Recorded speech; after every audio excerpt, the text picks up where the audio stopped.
cette censure visant la suppression des zones à faible émission, elle ne passe pas. Et ce qui ne passe pas chez beaucoup, c'est ce nouveau triomphe du gouvernement des juges. Ce qui ne passe pas chez beaucoup, c'est ce sentiment que les non-élus musellent le peuple souverain.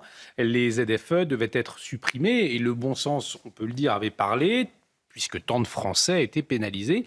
Sauf que vendredi, eh bien, les sages ont censuré cette suppression. Précision, Sharon Camara. Leur disparition n'aura été que de courte durée. Les ZFE, zones à faible émission, avaient été supprimées par les parlementaires il y a plus d'un mois. Mais ce jeudi, le Conseil constitutionnel a finalement tranché et a décidé de censurer ce vote. Une décision déjà contestée. Je pense que le Conseil constitutionnel a tort et affaiblit beaucoup son autorité en se comportant ainsi. Il contraigne la volonté exprimée par le peuple. C'est quand même très problématique. Si le Rassemblement national demande sa suppression, les socialistes et les écologistes souhaitent le maintien du dispositif, tandis que la France insoumise appelle à mettre en place des alternatives plus adaptées aux besoins des automobilistes. Je pense que c'est reculer pour mieux sauter parce que ces ZFE, elles sont pas bien pensées, elles sanctionnent bien davantage les ménages les plus pauvres qui n'ont pas les moyens de changer leur voiture. Et donc, je pense que c'est faire de l'écologie punitive, là où on devrait repenser notamment l'accès aux services publics et aux services publics de transport en fournissant des alternatives qui sont accessibles financièrement, c'est-à-dire gratuites pour les plus précaires, gratuites pour les jeunes, avant de dire de tout de suite sanctionner ceux qui ont une vieille voiture et qui n'ont pas les moyens de la changer. Avec cette réhabilitation, ce sont près de 3 millions de véhicules polluants qui ne pourront plus circuler dans les 25 ZFE déjà en vigueur, comme à Paris ou à Lyon.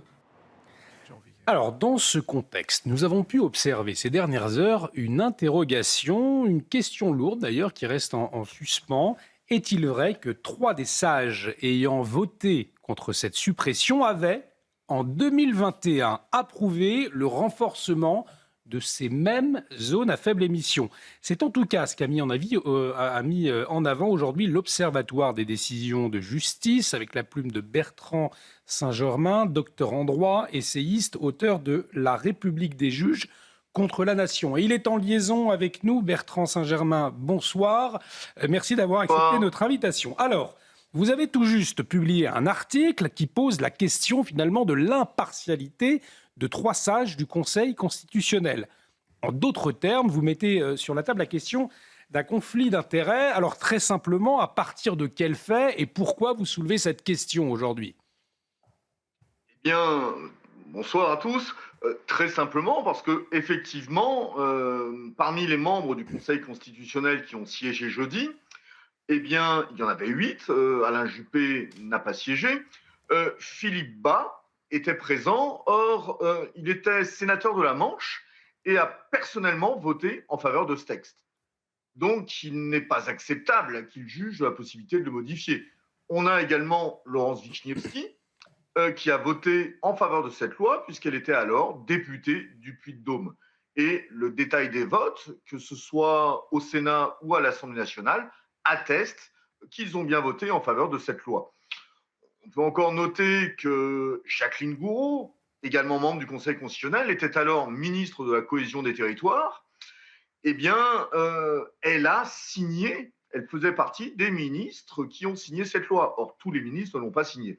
Ce qui veut dire que ces 3 membres étaient intéressés à cette loi et ils auraient dû se déporter. Ça signifie s'écarter de la décision pour ne pas avoir à se prononcer sur la conformité à la Constitution d'une disposition visant à supprimer les ZFE qu'instituait cette loi. Donc, ces 3 membres étaient juges et parties. Ils n'auraient pas dû siéger.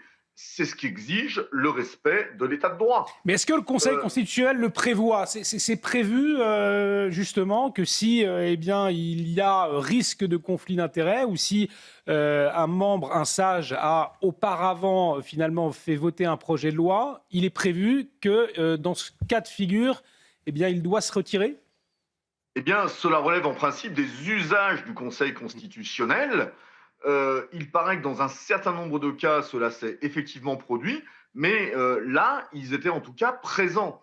Or, quand on parle d'impartialité, parce que certains nous disent oui, mais cette loi, ces dispositions ont été annulées uniquement pour des questions de procédure.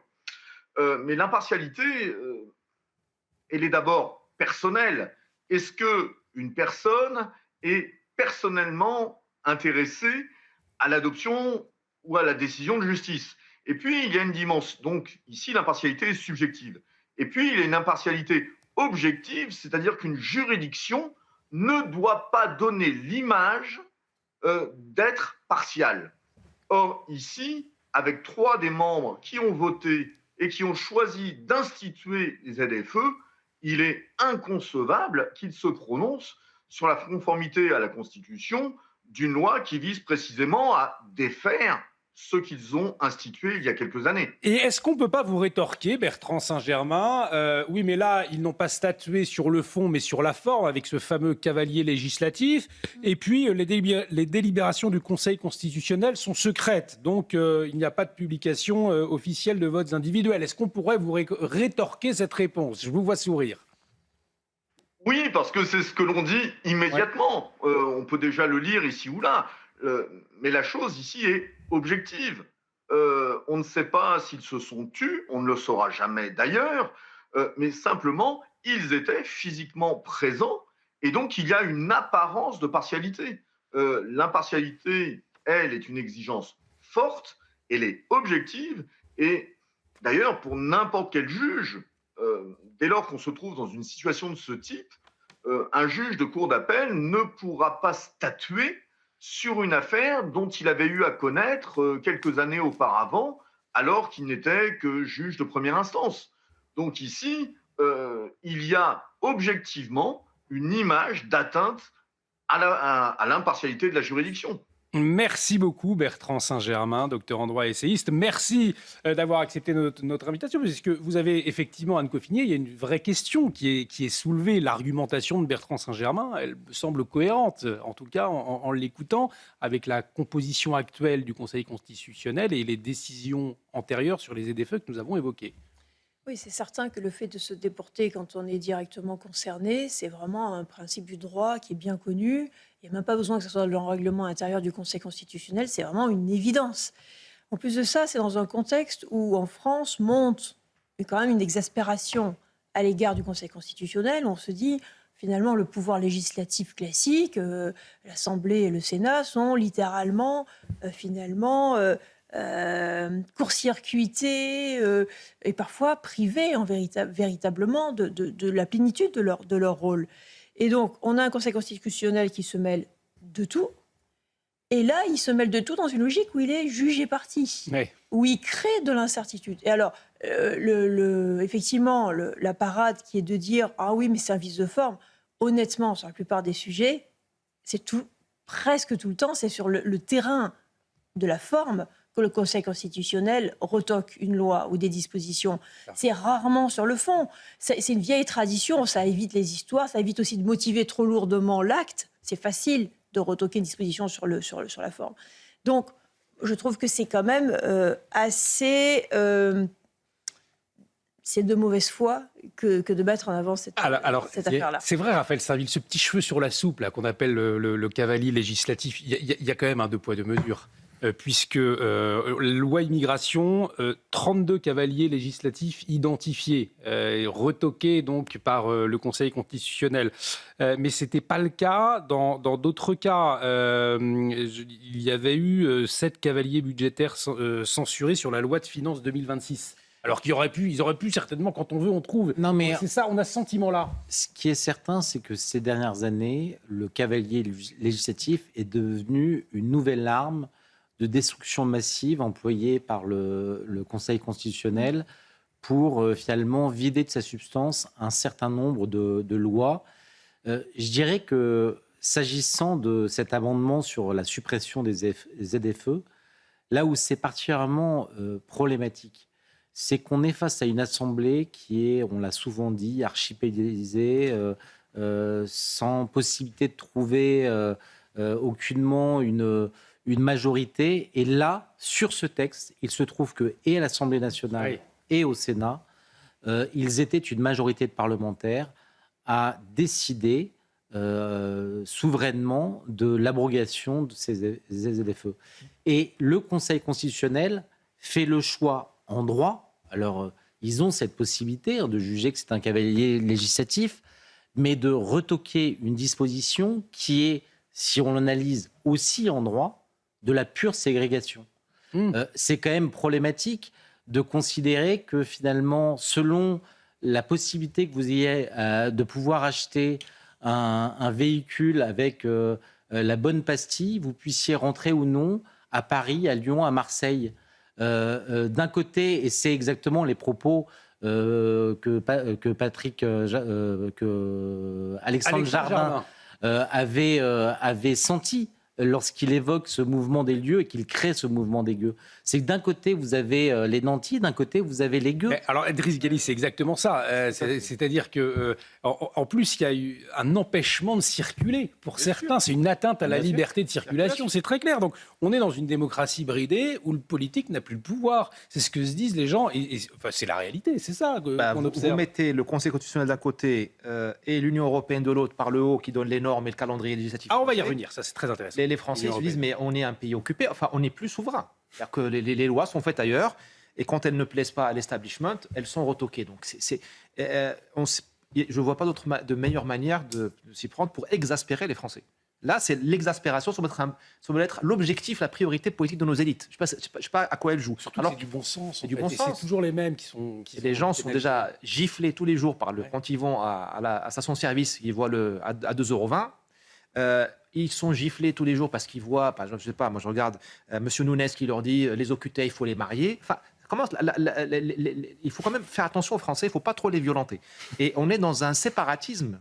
Monsieur Macron, Monsieur Nunes, Monsieur Darmanin, ils nous font le laïus contre le séparatisme des musulmans. Je suis le premier à dire qu'il ne faut pas qu'ils séparent, mais là on a un séparatisme des riches qui ne veulent pas du diesel des pauvres. Ouais. Et là, celui-là, il passe crème, celui-là, c'est bien. Et alors, ce qui est intéressant, c'est que l'écologie, c'est un réel dossier important. Et il faut qu'il soit porté, d'ailleurs, par tous les partis, puisqu'il y a un véritable enjeu. Néanmoins, il y avait Nicolas Meillan, expert en énergie, qui connaît bien la question de la pollution, et notamment des véhicules. Alors, hier soir, je lui posais la question, mais est-ce que ces ZFE, elles sont véritablement efficaces pour lutter contre la pollution?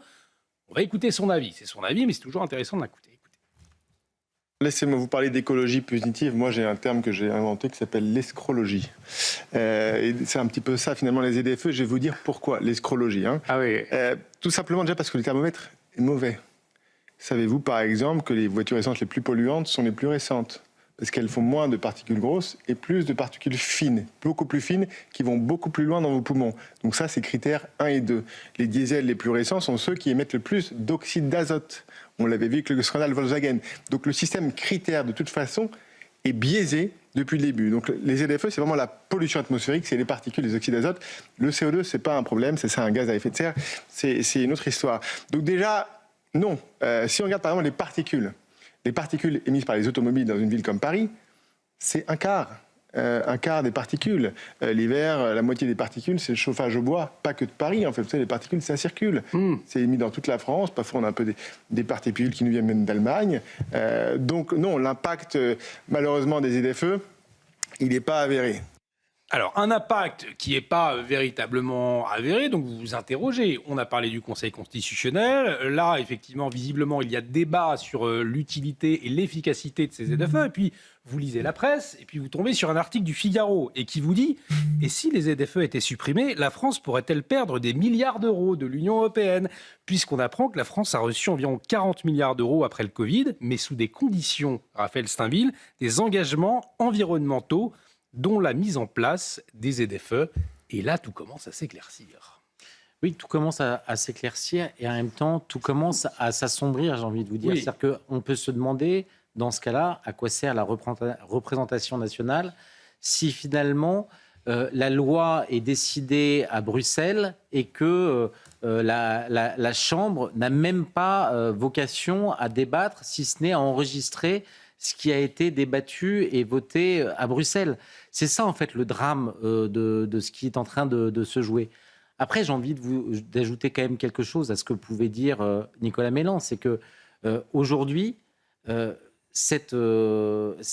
l'abrogation des ZFE ont été suspendues par le Conseil constitutionnel, mais demain ou après-demain, et de manière presque évidente, des partis de l'UDR en passant par le RN, LR ou même certains au sein du bloc central et LFI, on a entendu Manon Aubry tout à l'heure, voudront, parce que c'est une vraie revendication populaire, pouvoir à nouveau supprimer ces ZFE. Oui, mais que de temps perdu et que de temps finalement que d'offenses finalement faites à ceux qui aujourd'hui avec leurs vieux désiels et on est réduit à se garer aux marges de Paris, aux marges de Marseille.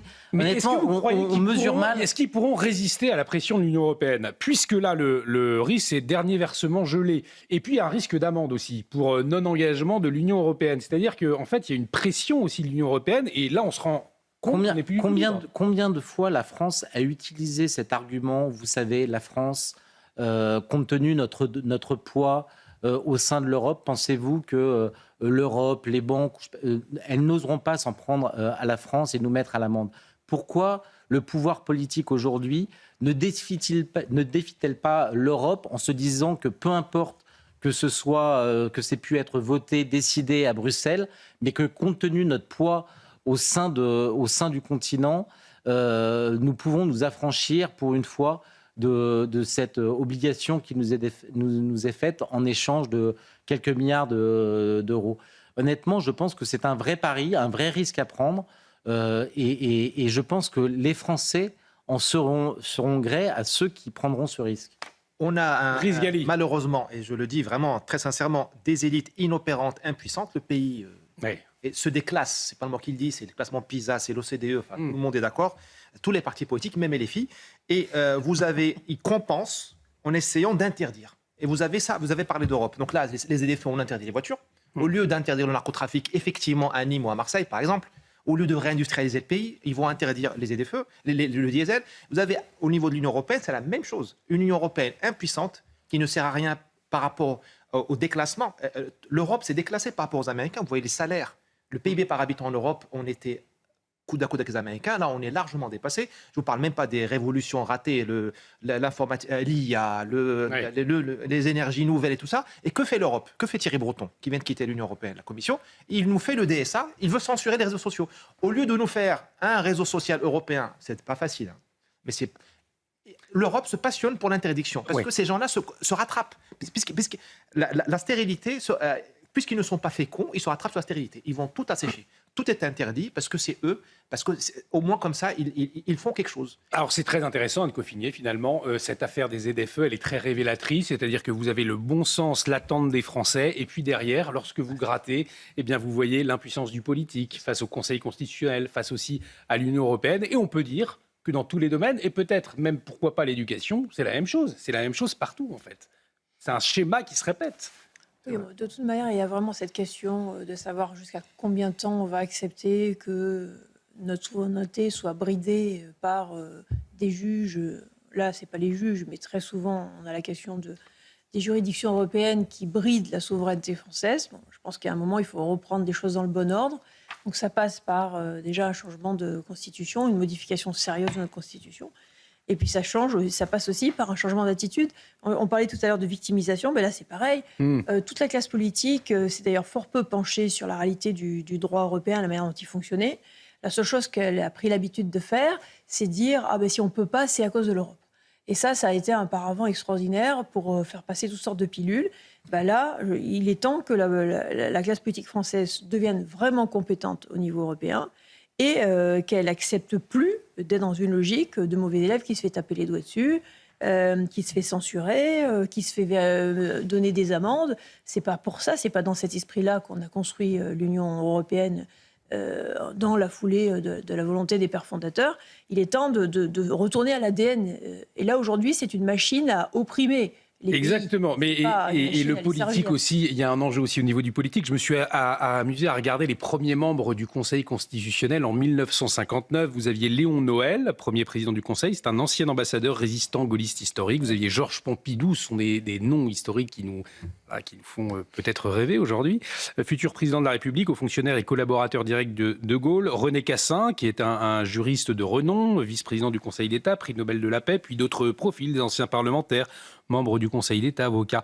Mais l'idée était des hommes d'État capables d'arbitrer politiquement. C'était ça. C'était des sages politiquement et non pas une juridiction purement technique. Là, en fait, il se base sur finalement des arguments purement techniques. Non, mais c'est tout l'inverse, en fait. Non, en fait, c'est là où je ne suis pas absolument d'accord. C'est que ce n'est pas une juridiction purement technique. C'est qu'aujourd'hui, c'est devenu une juridiction politique. Idéologique.